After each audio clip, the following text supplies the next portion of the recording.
Hello everyone. So welcome you back to Show Tutorials.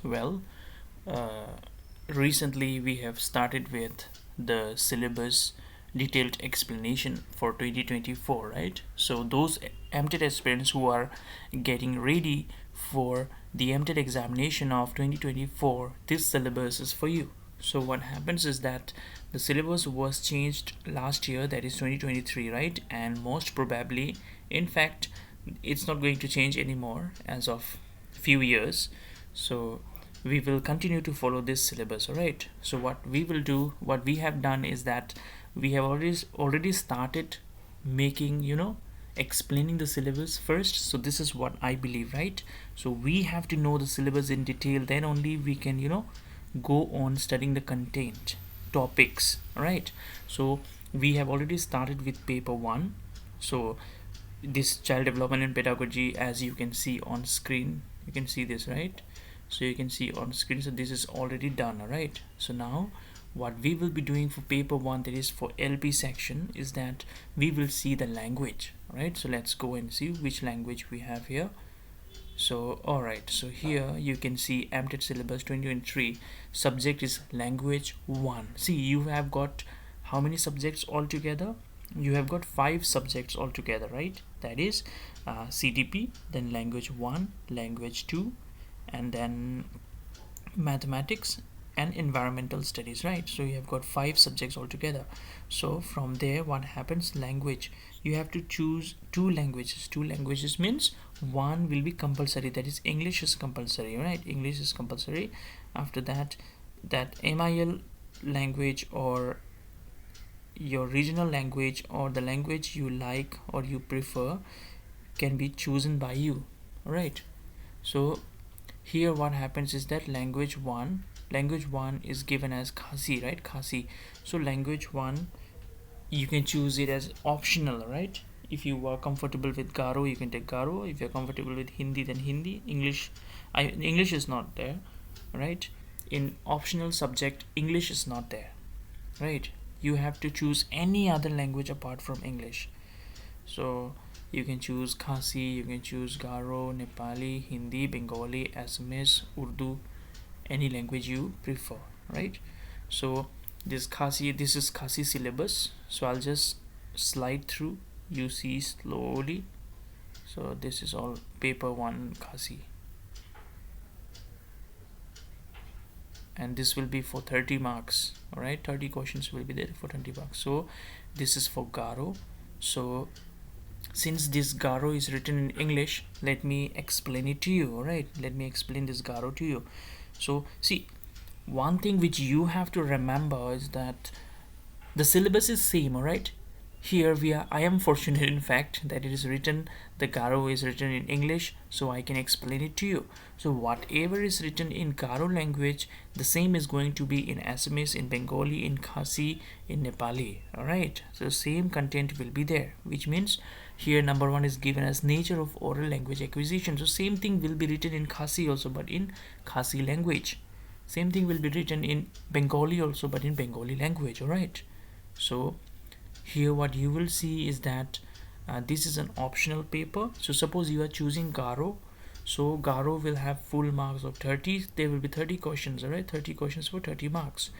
So let's see for paper 1, that is LP section. So those who want to become the teacher for classes 1 to 5, this is for you. So let's see what we have. Number 1, we have what we have in number 1. We have nature of oral language acquisition. Nature of oral language acquisition. So whenever you hear the word oral, what do you understand? You understand that it has something to do with the mouth, with the voice, right? Oral means mouth. So nature, what is the nature of oral language acquisition? So how do we acquire language, oral language?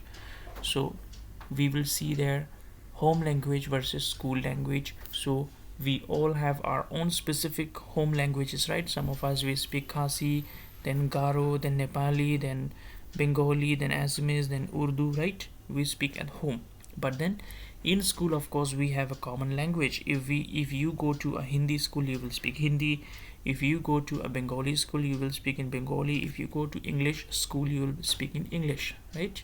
So there is a difference between the home language and the school language. All right, now functions of language in and outside the classroom. So how does language helps us in the classroom and outside the classroom, that we shall see.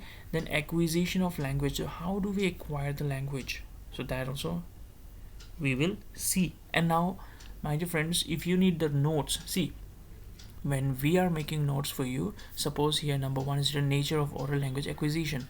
Under this we have subtopics like home language versus school language. So if you take the notes from us, if you purchase the notes from us, you will get systematically all these topics will be explained in detail in our notes. So you don't have to go here and there buying, purchasing different type of books, different referencing to referring to different types of textbooks or websites or whatever. So you don't need. So we have made systematically very detailed, in very much of detail and very easy explanation. We have kept the language we have used is very easy to understand. All right, so if you wish, you can buy it from us. Now let's see the second one. What is that second one? We have the social context of language. What context? The social context of language. So child's mother tongue or home language and its importance. See, this was a very important question. It was asked once that which language is known as home language, or what is the another name for home language. So you should know that home language is also known as mother tongue, and mother tongue is also known as home language. All right, then standard language and dialects also we have to learn. So these things are very important, very important, practical, and it will help us to grow as individuals in the society, and it will really help us in day-to-day activities. All right, now let's go to number three.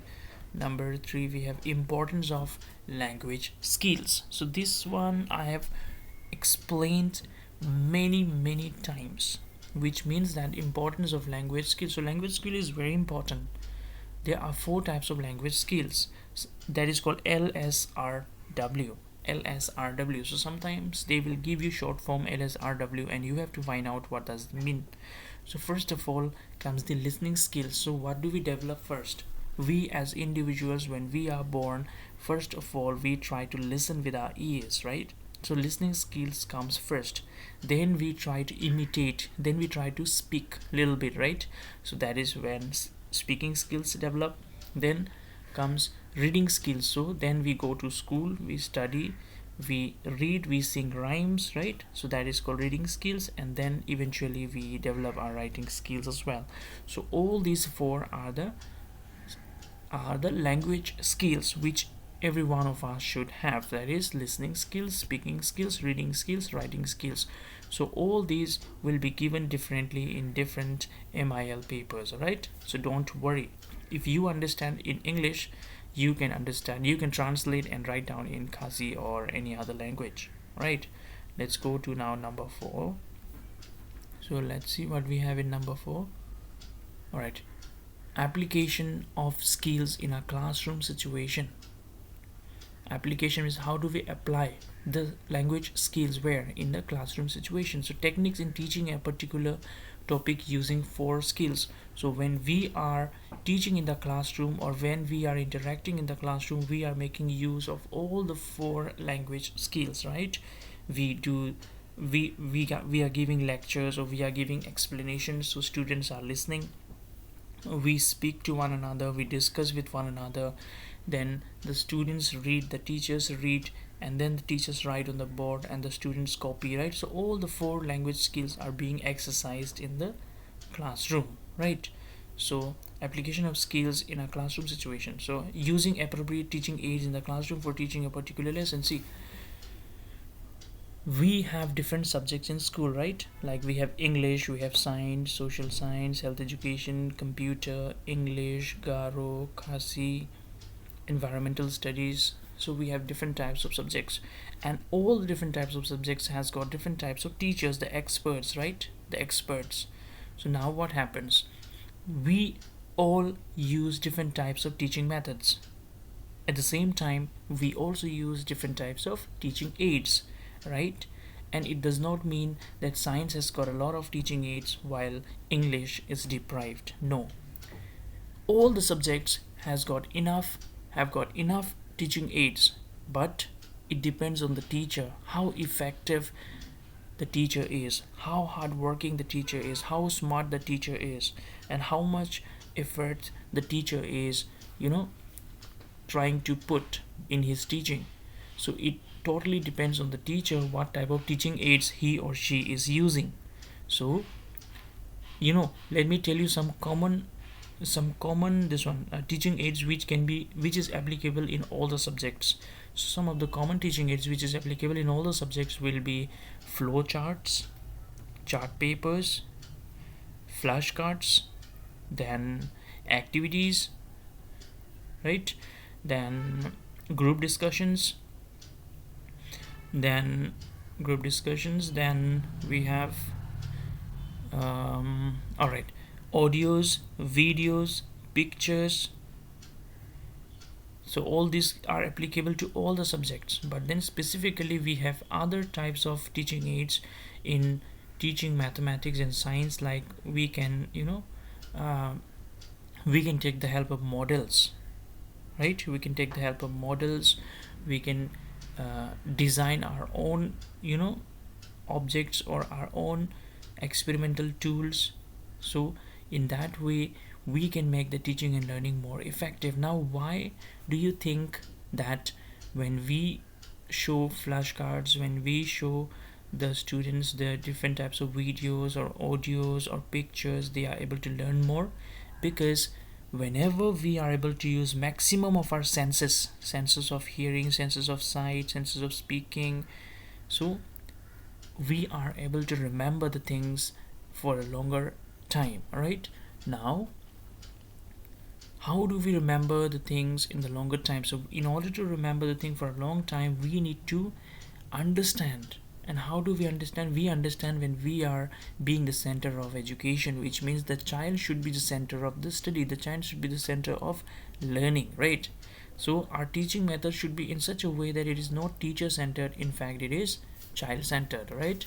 It should be child centered. So this is how you can help the children by using different type of teaching aids. So whenever we talk about teaching aids, it does not always mean taking a chalk and a duster, not so. Now let's come to number 5. So number 5 we have how to develop a listening skills. See, we all like to talk so much, right? Though we have got only one mouth, but we speak so much. And we have got 2 ears, but then we don't want to listen much, right? It is opposite. We try to talk much with one mouth and we try to listen less with 2 ears. So God knows better, so He has given us 2 ears so that we listen more and speak less, right? So how to develop a listening skills? So listening to a story, so in order, if you want to improve, see, whenever I'm saying you, it does not mean you, it means the students. I am talking on behalf of the students.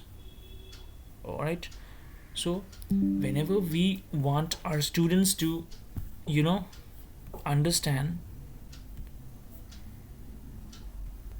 so whenever we want our students to listen to us, or whenever we want them to improve their listening skills, what we will do is that we will ask them to listen to a story. Alright, listening to a story develops our language skills. So in our olden times we used to listen to stories, right? Grandma story, grandpa story. But then these days the stories are not used much, but we should make the children used to it, because when we are narrating a story, it is developing their sense of listening. Now listening to a poem, so these things are applicable very much in language, right? Since I'm talking about language syllabus, it can be any language. It can be English, Hindi, Garo, Khasi, Nepali, Bengali, Assamese, right? So it can be any language. Then listening to a conversation. Now what is a conversation? Conversation means when two people are conversing with one another, or a group of discussion, right? A group of people talking with one another, that is conversation. So when we are listening to conversation, we develop our language skills, right? Do you believe me? Yes, of course you do. Because see, suppose I shifted to Kolkata and I do not know Bengali, but when I hear people speaking in Bengali, that those words will be repeatedly coming in front of me. I heard the same word in shop, heard the same word on street, I heard the same word on taxi, I heard the same word at home. So with friends, so I will kind of develop that listening skill, and I will kind of understand. I will be like starting to understand that particular language, provided I'm interested in that. If you are never interested in particular language, you will never learn it. All right.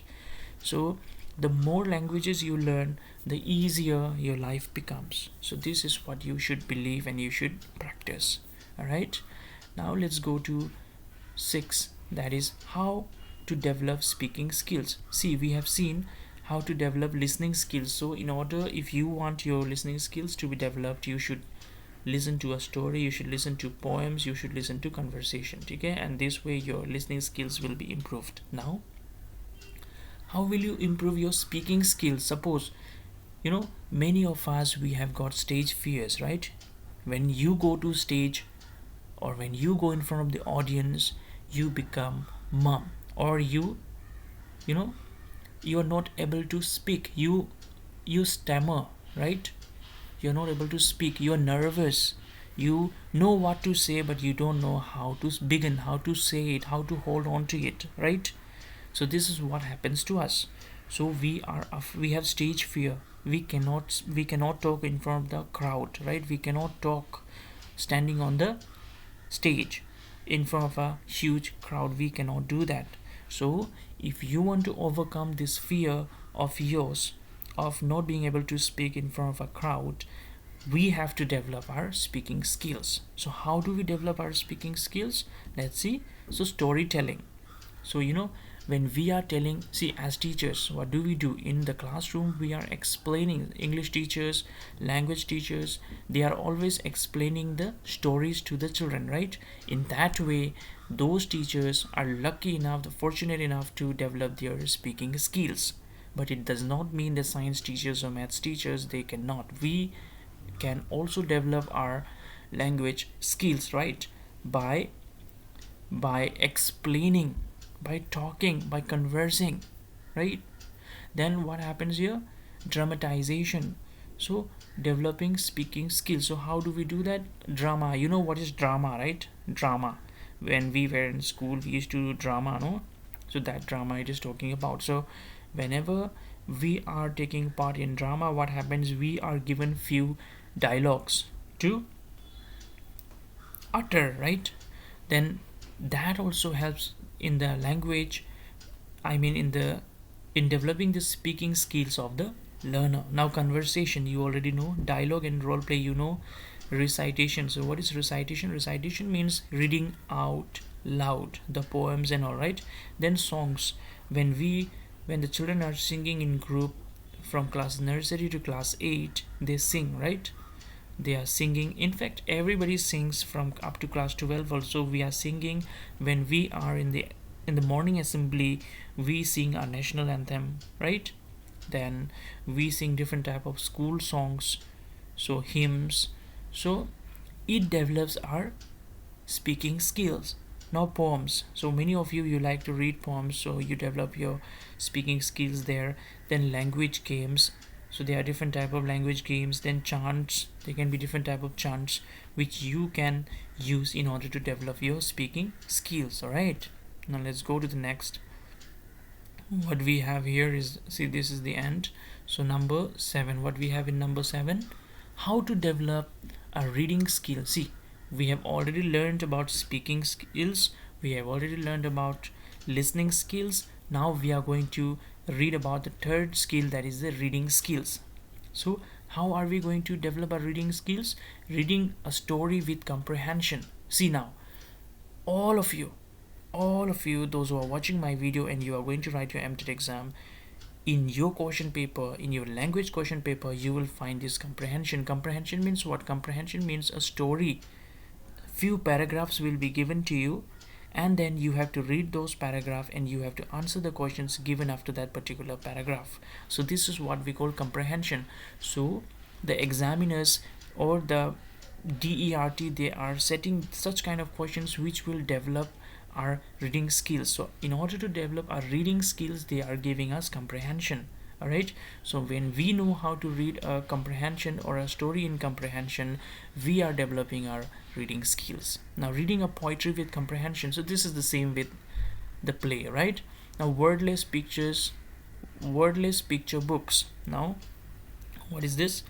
Wordless picture books, which means there will be no words. All right, there will be picture. So this thing, the English teacher or the language teacher will be able to elaborate and understand well, right? Then picture reading or picture book, then reading aloud by the teacher.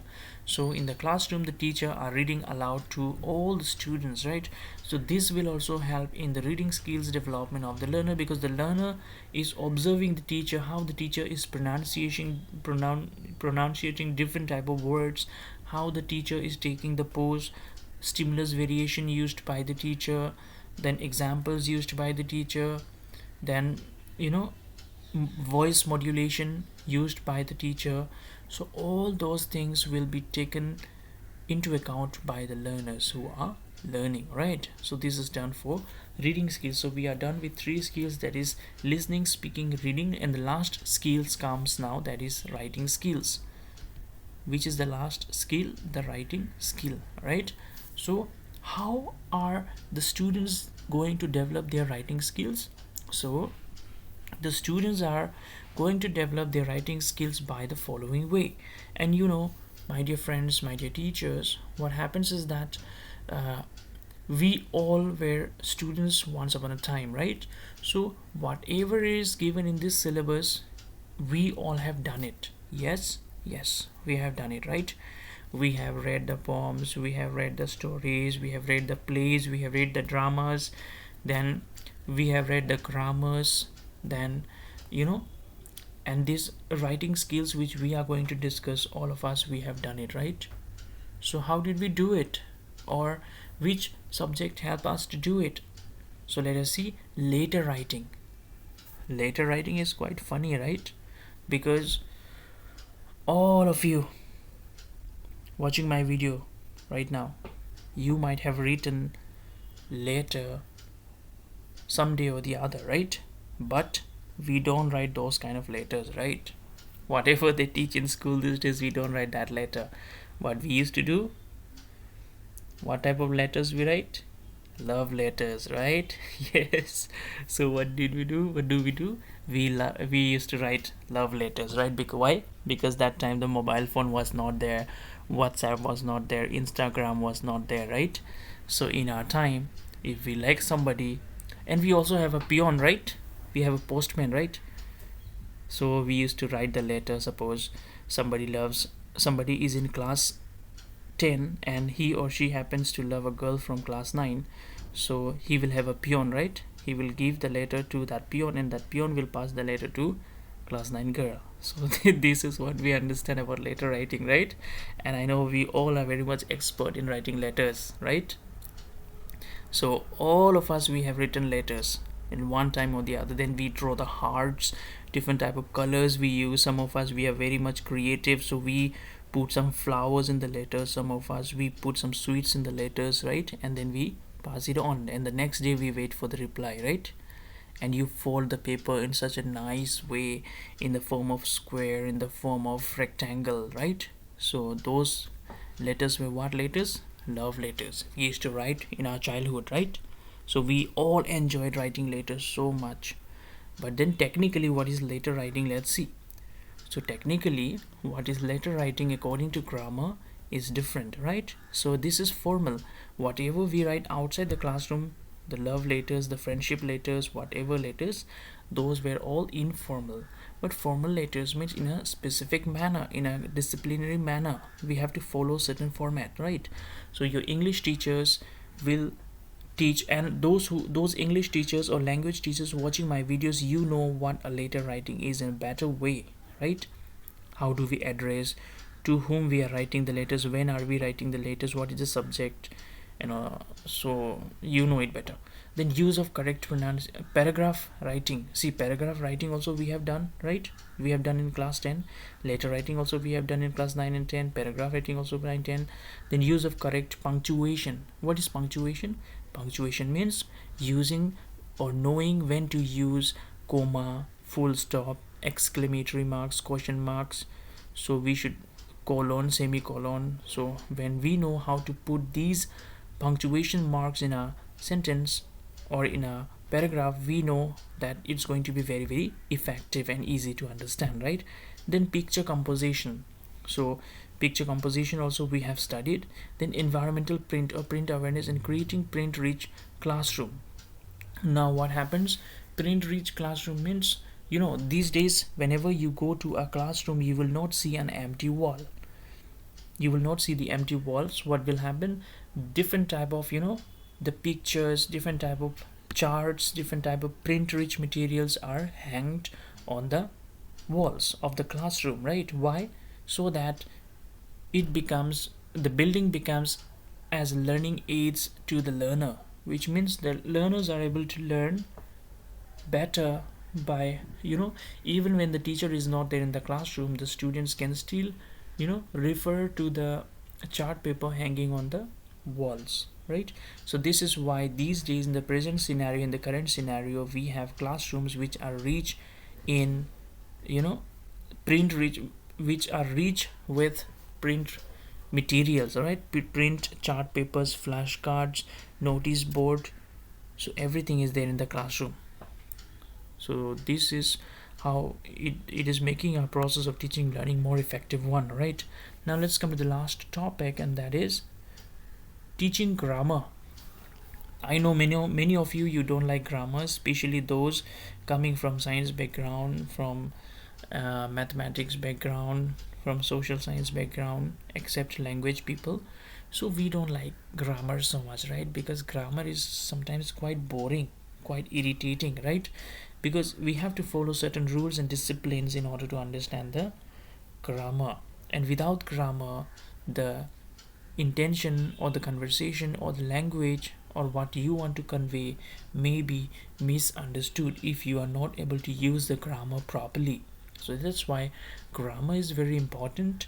But of course, we do feel bored at times in learning grammar, right? I myself also, I don't like grammar much, but still we cannot escape it, so we have to study, right? We have to study the grammar also. So now what happens is that teaching grammar, sentence and its structure. See, we all learn like what is there in a sentence. Object is there, subject is there, right? In a sentence, so those things we study. Then subject and predicate we study in a grammar. Then object, yes, as I said, object. Then part of speech, noun, pronoun, verb, adverb, adjective, conjunction, interjection, interrogation. So all these things we study, right? So all these are known as the parts of speech. So parts of speech plays a very crucial role in language or grammar learning, right? So we have to take care of that. Now, suggested reading. So there are certain name of the books given here, but I do not like it much, except this one. This one you can follow. Arch Grammar, E.G. Phillips, M.A. Tura Book Room, West Garo Hills. This one you can follow, but other than this, I don't know what is it. So other than this, you can refer to Ashok Tutorials notes, alright? So you can refer to our notes always. So if you are willing to buy the notes or purchase the notes, you can let us know in the comment section, or you can join our Telegram group, and from there you can avail the notes. And the notes are very much topic specific, and we do not waste your time by giving irrelevant stuffs. Alright, we are sticking direct to the point so that you do not waste your time and you stick to the point and you learn what you actually needs to learn.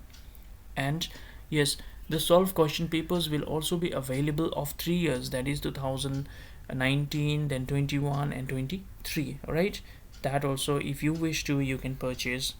Alright, so you have learned today about what? About the language 1, right? Language 1. So in language 1 you can choose any language, any this paper is optional, so you can choose any of your MIL language: Khasi, Garo, Nepali, Hindi, yes, then Urdu, Bengali, Assamese, anything you can choose, whichever you are comfortable with. And it does not mean that you are Bengali and you like to write your paper 1 as Garo. Of course, you can write. It does not mean if you're Garo and you are very good at Hindi, you can write Hindi also. No issue with that. All right. So I hope you are able to understand the syllabus very nicely. So once you understood the syllabus, it becomes very easy for you to, you know, go forward with your preparation. Because when we do not know the syllabus, how are we going to study? What are we going to study? What are we not going to study? So all those things needs to be kept in mind while preparing for this type of examination. So feel free always to comment in the comment section. We are always there for you, ready to help you and guide you in whatever way possible from our end. Right, so feel free and keep liking, sharing and subscribing to Ashok Tutorials. Do share the videos to your friends, to your loved ones, so that they also gain something or the other, right? Because our aim is to spread education, spread free education. Because in order to organize the coaching center, it is, of course, it is very important, and we are looking forward, if possible, we will organize, or we will begin with the coaching. If not offline, we will try to give the coaching for Mtet examination online. All right, so those who are interested in online coaching for Mtet examination, you can always comment or reach out to us. All right, and you know what, uh, preparation is needed for everything. So you will not pass your Mtet examination by chance, because this is a competitive examination, and once you qualify this exam means you are eligible to be state government employee, right? Which means you'll be working under the government of Meghalaya, government of education department, right? In the education department you'll be working, and you will be a full-fledged uh, government school teacher, right? And your future will be secured, and everything you desire for can be fulfilled. Your dreams can come true only if you pass this exam and qualify for your interviews in the under the government of Meghalaya in education department, so that you can make your future, you can design your future in the way you want. Because it is our dreams, all of us, we dream to be government employees, right? And this education sector is one of the most respected, most disciplined sector, which we all love to be a part of, right? So I believe that all of you watching my videos, understanding my videos, writing down whatever you see in the videos, in the slides, and diligently working hard, preparing with the help of Ashok Tutorials, may pass this examination and may become somebody great in the near future. So I wish you all the best. My good wishes and prayers always with each and every one of you watching my videos. So stay blessed, and may God bless you. And thank you everyone for staying connected with Ashok Tutorials. Thank you.